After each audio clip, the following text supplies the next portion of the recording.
doakan semoga Najma cepat sembuh ya, dan bisa kumpul di dalam kelas ini. Ya? Ya. Sehat? Sehat. Oke. Karena kita masih dalam masa pandemi, Ibu harapkan untuk semuanya mematuhi protokol kesehatan dan jangan lupa untuk yang namanya terus memakai masker. Silakan maskernya dipakai. Yang belum memakai masker silakan pakai maskernya. Oke, yang tidak memakai masker, Ibu minta tolong tetap yang namanya jaga prokesnya dan nanti ketika istirahat tolong yang namanya beli maskernya. Oke? Baik. Untuk yang namanya biar kita semangat lagi dalam belajar, kita ada yel-yel tepuk semangat. Ya? Oke? Silakan genggam tangannya, tepuk tangannya. Oke. Silakan pimpin. Ayo, untuk yang namanya tepuk semangat gimana? Oke. Silakan ayo.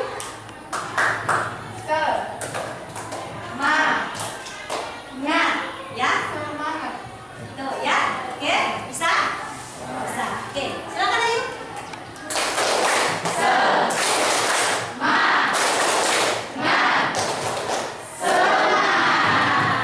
Jadi, walaupun sudah siang, ya, kita harus tetap semangat, ya, dalam yang namanya pelajaran kita. Itu pelajaran IPS. Silakan semuanya buka buku IPS-nya, keluarkan buku IPS-nya, alat-alat tulisnya berhubungan dengan yang namanya IPS. Silakan keluarkan.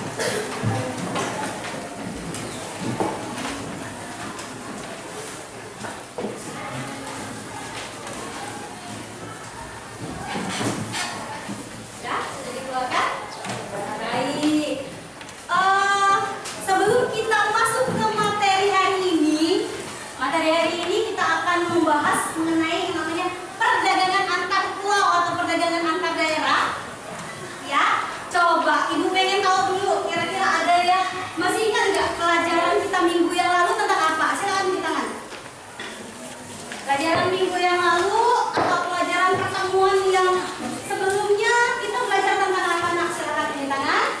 Oke, Maria dulu ya. Oke, Maria tentang apa, nak? Belajar tentang perdagangan dan perdagangan antar pulau atau daerah. Perdagangan dan perdagangan antar pulau atau antar daerah. Hari ini kita belajar tentang perdagangan antar pulau atau antar daerah. Sebelum materi yang hari ini kita belajar tentang apa coba? Peran rumah tangga konsumen dan peran rumah tangga produsen. Oke, benar sekali. Peran rumah tangga konsumen dengan peran rumah tangga produsen. Jadi kita mempelajari dua materi itu ya. Yang pertama, apa peran dari rumah tangga konsumen dan peran dari rumah tangga produsen. Tentunya peran dari rumah tangga konsumen ada berapa perannya kemarin? Ada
jual beli dan tawar menawar.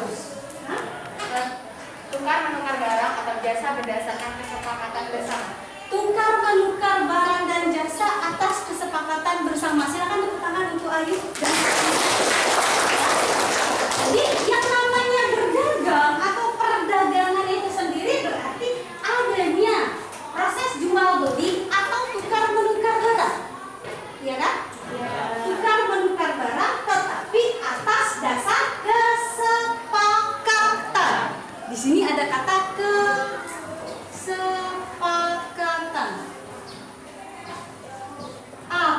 Apa saja yang dimaksud dengan kesepakatan di sini? Kesepakatan. Tadi sudah dikasih tahu bahwa di situ ada proses yang namanya tawar. Ya.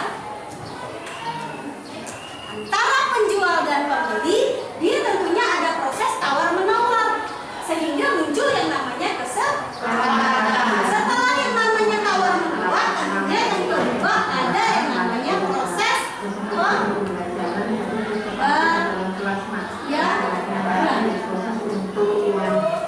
Siapa yang melakukan pembayaran di sini?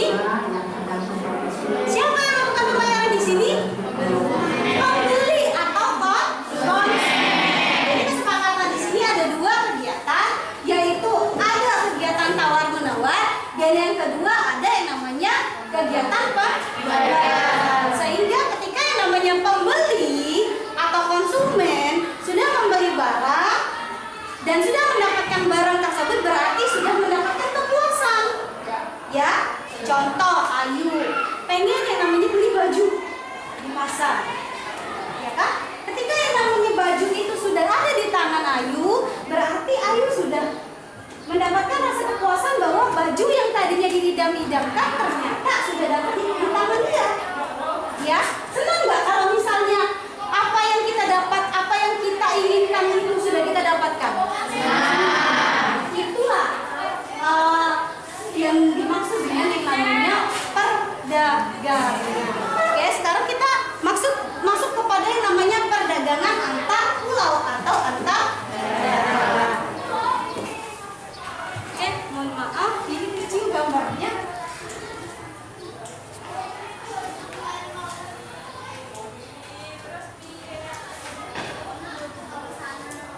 Gambar ini tidak asing lagi bagi kalian?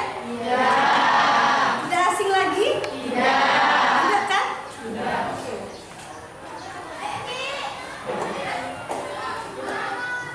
Dari gambar ini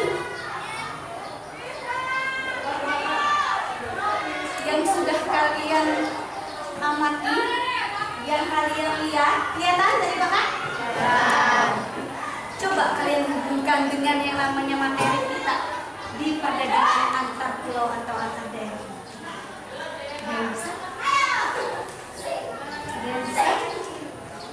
Dari yang namanya gambar kita yang di sini. Ini gambar apa sih, Nak? Sophie. Ya kan? Sophie.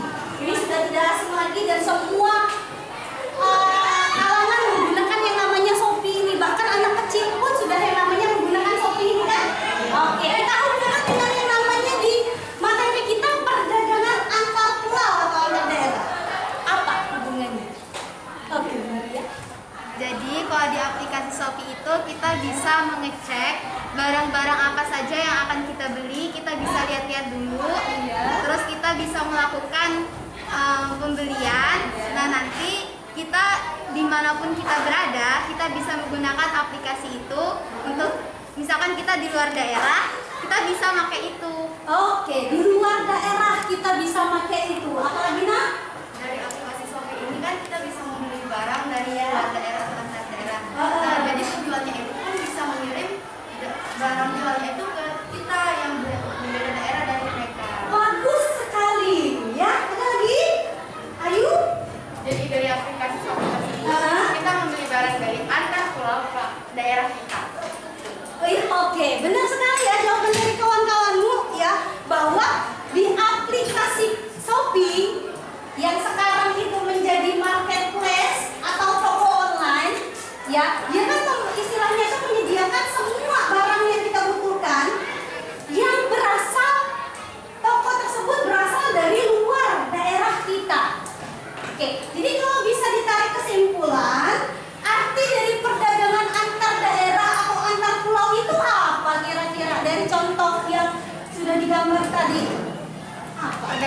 antar pulau atau daerah merupakan perdagangan yang dilakukan oleh penduduk atau lembaga daerah lain dengan penduduk daerah pulau kita satu sama lain atas kesepakatan bersama. Atas kesepakatan bersama. Jadi ada yang namanya proses perdagangan yang dilakukan oleh daerah yang satu dengan daerah yang lain. Tapi harus ada yang namanya kesepakatan.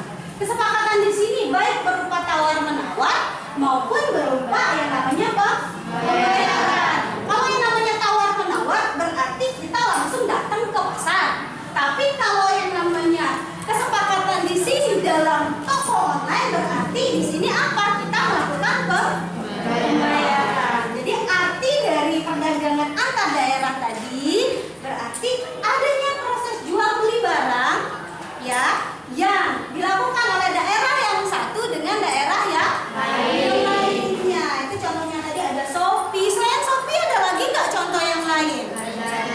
Ada Lazada,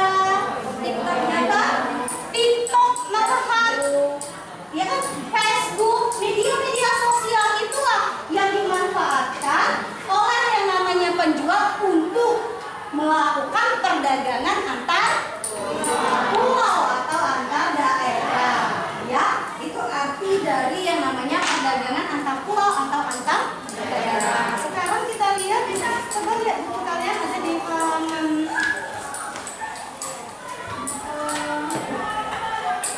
156 ya. Kita ke yang namanya tujuan perdagangan antar pulau. Tujuan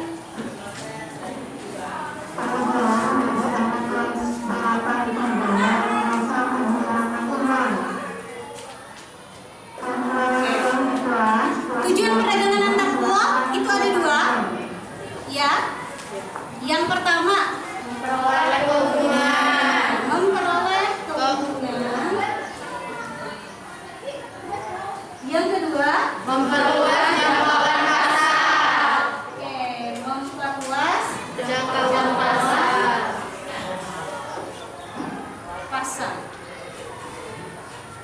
Sekarang kita bahas dulu yang pertama, memperoleh keuntungan. Ya. Keuntungan di sini maksudnya keuntungan bagi yang menjual barang atau jasa.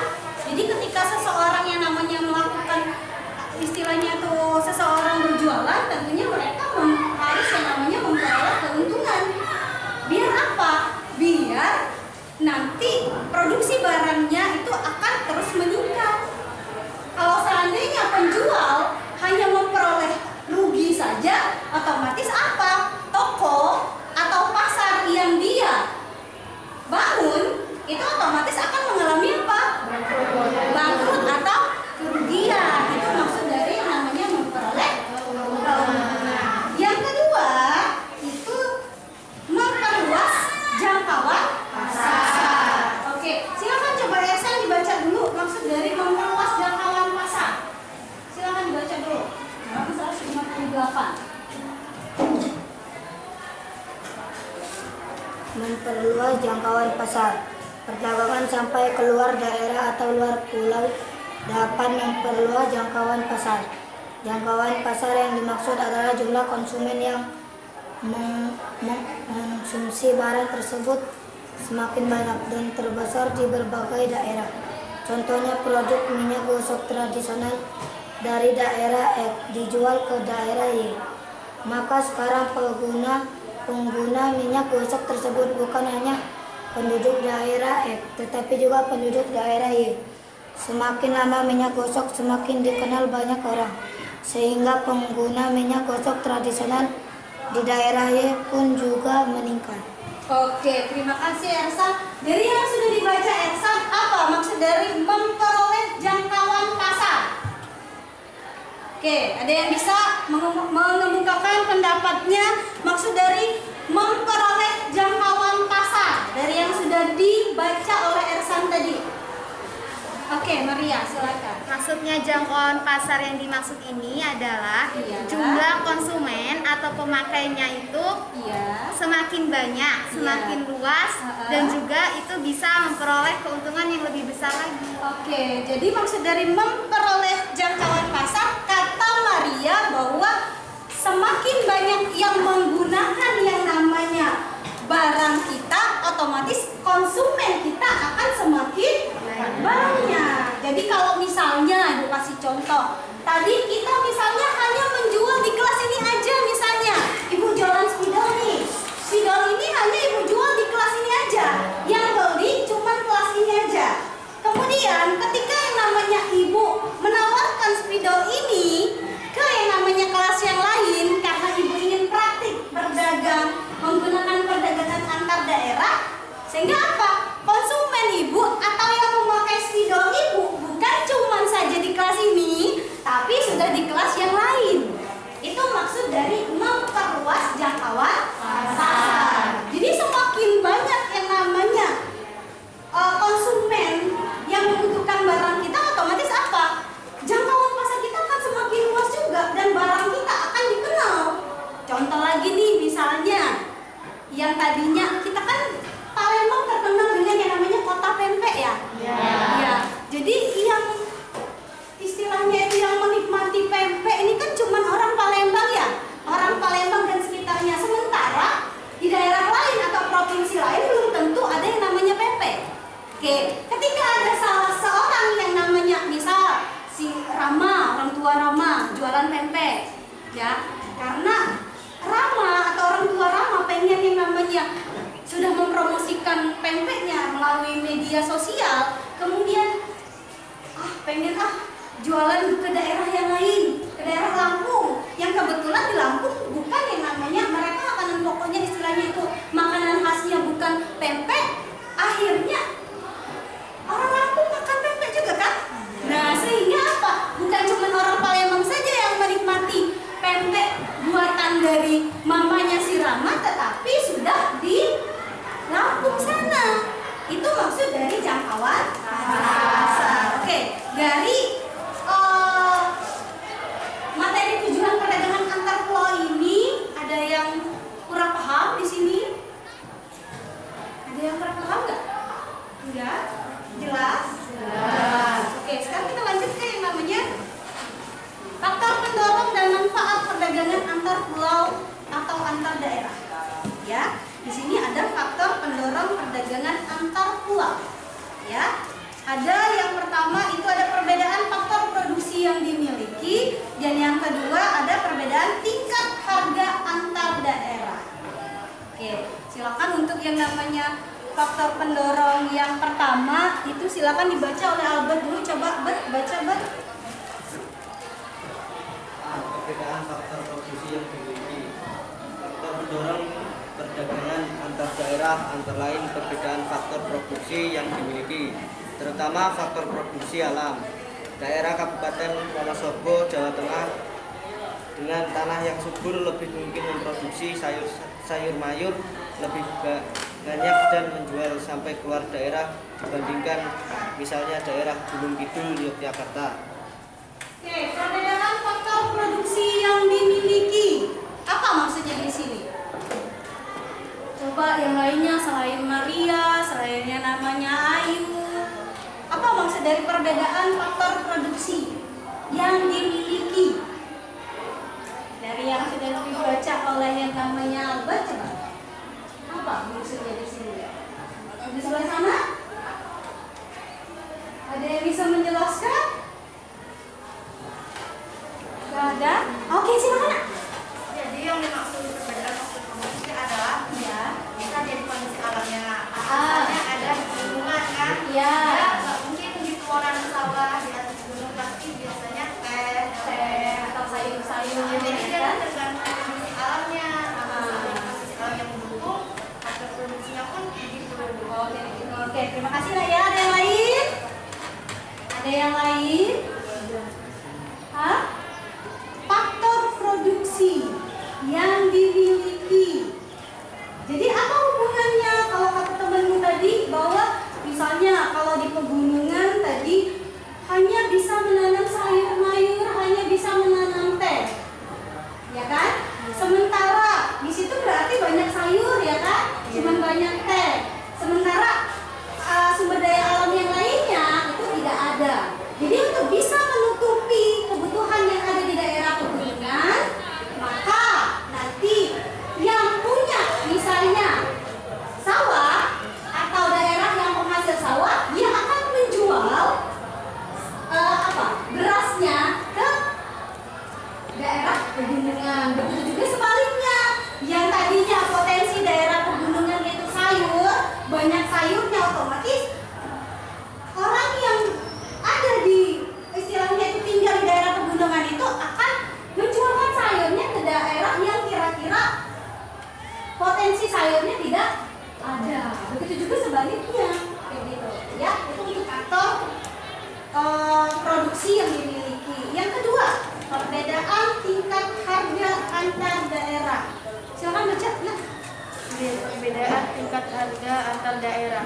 Selain perbedaan kekayaan alam, perbedaan tingkat harga antar daerah juga mendorong terciptanya perdagangan antar daerah. Contoh, di daerah yang kaya akan buah durian, harga durian pasti lebih murah dari daerah lain yang hanya sedikit memiliki pohon penghasil durian. Hal ini juga akan mendorong adanya perdagangan antar daerah. Nah, selain yang namanya ternyata produksi alam atau ketersediaan sumber daya alam juga mempengaruhi yang namanya tingkat harga. Jadi kalau misalnya daerah Palembang itu sebagai penghasil durian, ya kan? Tentunya kita kan banyak durian ya, di mana-mana misalnya setiap orang itu punya yang namanya pohon durian. Otomatis apa? Harga duriannya pun akan murah. Ketika yang namanya kita tawarkan durian kita ke yang namanya Provinsi Lampung misalnya, otomatis apa? Harganya akan semakin meningkat atau tinggi. Begitu juga sebaliknya. Jadi tergantung dengan yang namanya faktor alamnya juga ternyata mempengaruhi harga, ya, harga dari barang tersebut. Itu untuk yang namanya faktor pendorongnya. Sekarang ke manfaatnya. Manfaatnya ini ada 3. Yang pertama, dia menyediakan alternatif alat pemuas kebutuhan. Dan yang kedua, meningkatkan produktivitas. Dan yang ketiga, memperluas kesempatan kerja bagi masyarakat. Ya, itu untuk manfaat dari perdagangan antar pulau atau antar daerah. Di manfaat yang pertama, menyediakan alternatif alat pemuas kebutuhan bagi konsumen. Alternatif apa sih arti dari alternatif? Apa arti dari alternatif? Dia menyediakan alternatif alat pemuas kebutuhan. Apa itu alternatif? Apa maksud dari yang pertama itu? Maksud dari yang namanya manfaat yang pertama. Jadi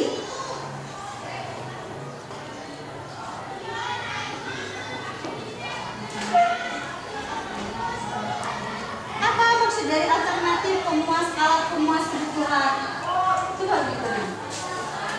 Dari sudah contoh yang sudah Ibu berikan ke kalian itu bisa ditarik kesimpulan bahwa manfaat yang pertama itu sebagai alat pemuas kebutuhan bagi daerah yang tidak memiliki yang namanya potensi alamnya tadi, kata Ibu. Jadi kalau misalnya di daerah A itu tidak ada yang namanya sumber daya alam, istilahnya itu misalnya kayak tadi contohnya pempek tadi, kita menyediakan pempek di Palembang, banyak pempek, ya kan? Kemudian di Lampung itu tidak ada makanan khasnya, otomatis apa? Nanti orang Lampung akan membeli pempek kita, sehingga dengan dia membeli pempek itu berarti sudah memuaskan hasratnya untuk yang namanya makan pempek itu maksud dari alternatif pemuas kebutuhan.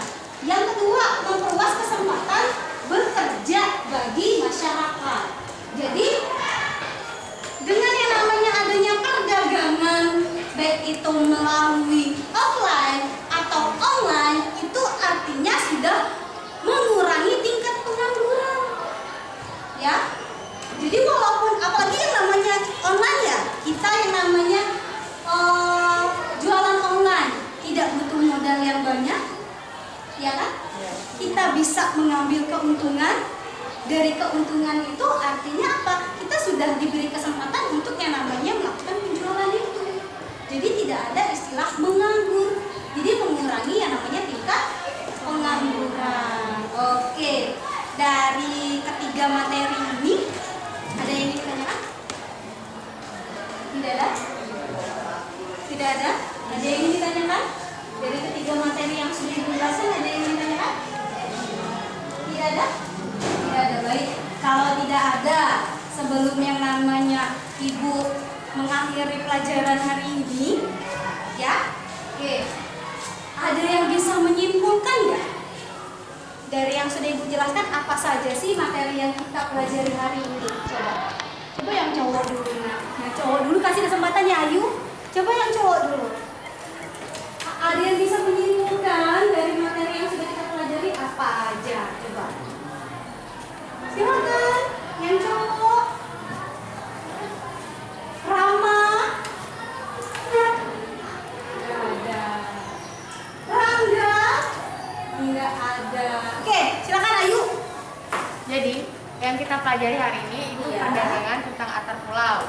Iya. Yang pertama itu tentang perdagangan, arti dari perdagangan, yaitu Iya. kesepakatan. Ada dua.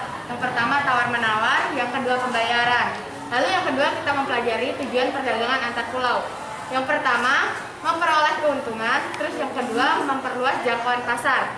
Yang ketiga kita mempelajari tentang faktor pendorong perdagangan antar pulau atau daerah. Yang pertama perbedaan faktor produksi yang dimiliki, dan yang kedua perbedaan tingkat harga antar daerah. Dan yang terakhir kita mempelajari manfaat perdagangan antar pulau atau antar daerah. Yang pertama, menyediakan alternatif alat pemuas kebutuhan bagi konsumen. Yang kedua, meningkatkan produktivitas, dan yang terakhir, memperluas kesempatan kerja bagi masyarakat. Oke, terima kasih Ayu. Silakan kasih aku untuk lawan kita. Ya.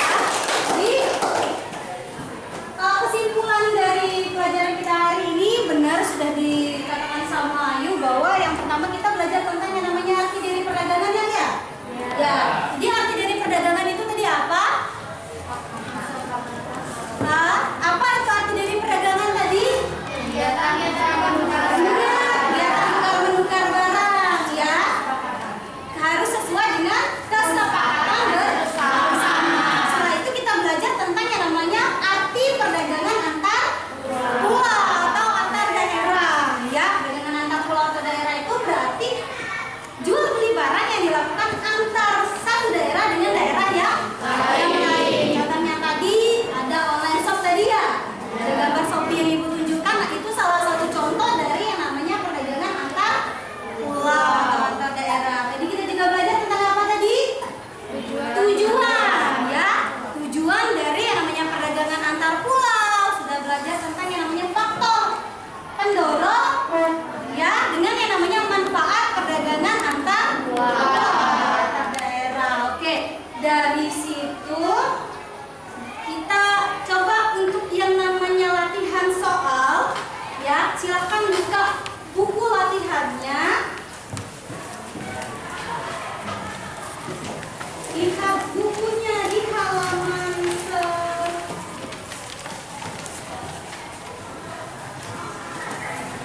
191, ya.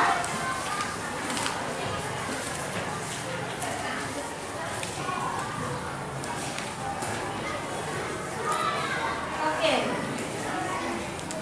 Silakan kalian tulis soal dan jawablah itu di nomor 7, nomor 8, nomor 9. Jadi 3 soal, silakan buat ini di buku catatannya, di buku latihannya. Silakan dijawab, ya.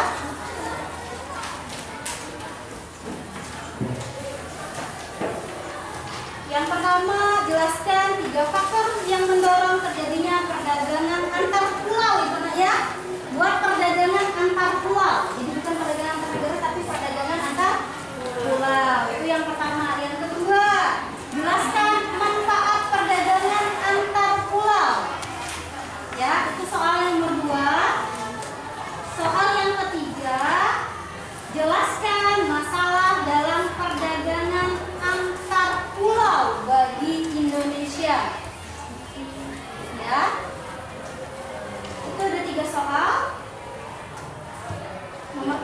nomor 8, nomor 9, faktor pendorong perdagangan antar pulau.